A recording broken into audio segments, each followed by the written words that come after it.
I'm exploring various webcam views. Now this one here I definitely don't use, but I'm going to play a scale up and down. This webcam is placed on the end block on the left side of the piano where the bass is, and it's mounted there. And I'm just going to play a scale, and I'm going to see what value this has. I personally don't see the value of this for a student who is taking a Skype or a FaceTime lesson, but let's see what it does for a scale.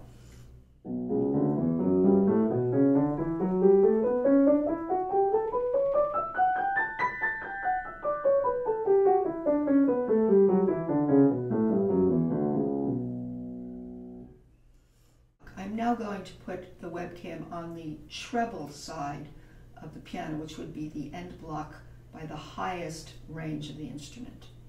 So now I have a second webcam on the right side of me. You can actually see the one I just used before because I haven't taken it off. That was the end block. I'm pointing to it near the bass. Now I actually disconnected that, it's still sitting there, and I connected in this second webcam, and it's the HD 1080 C920 Logitech. And that is now on the right side. So let's see what happens when I play the same scale, and we can suppose I might use this view, let's say in a online transmission by Skype or FaceTime, but I don't usually use it, but let's see what it gives us.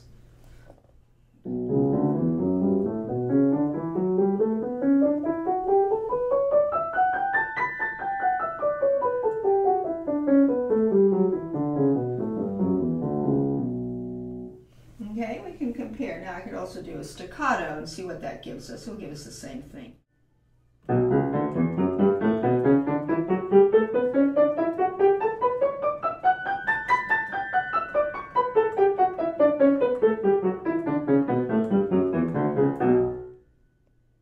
And the next view I'm going to provide is one that I use frequently that the students really like, which is the overhead view. Now the overhead view is my mainstay, is my staple, because students like to see the actual keyboard that translates to their keyboard, and then if they're looking at fingerings and phrasing, mostly fingerings and note placements, they are very riveted to that. I tend to like it, but not as much as the side view, which I'm going to provide, which is more of a profile of me, where you can see more wrist motions, and they can absorb more of the wrist, supple wrist and spongy wrist that I teach a lot with for phrasing and smoothness.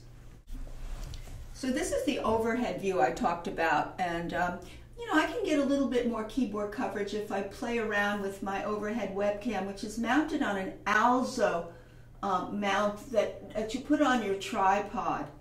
And it comes forward. So I had to leave a margin behind me of space so I can still have an arm's length from the piano and not be crowded in. But this is a very nice view, and students love it.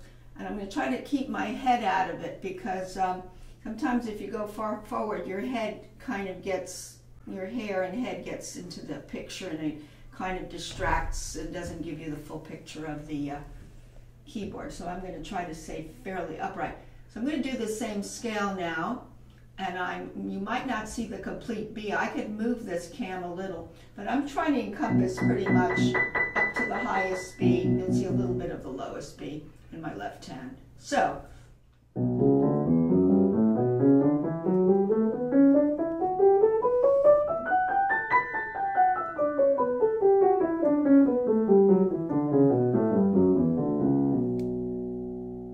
So if I want to, you know, even I've tried to teach the supple wrist, it doesn't kind of come across as easy to see if I'm teaching these sort of rolls into arpeggios.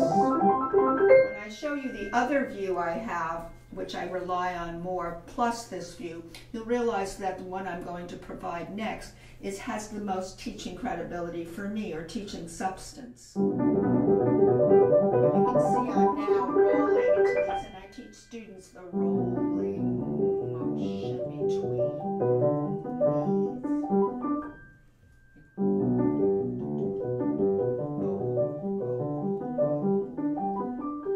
And you'll see how that'll translate better when I have the other view.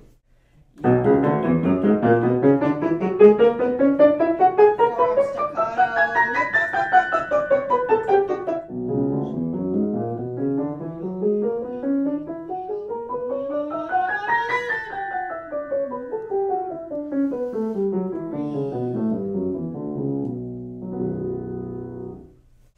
So now I have the side view camera.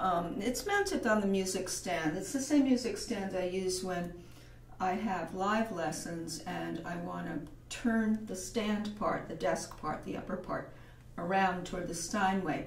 And I can keep one recording footage going by doing that because I can flip it over and then flip it back and the recording is continuing nonstop.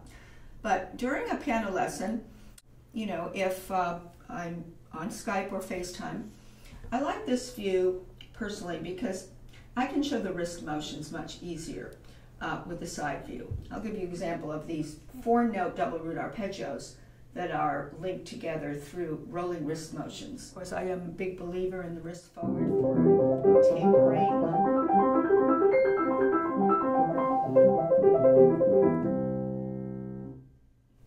Or the scale I did before, roll into.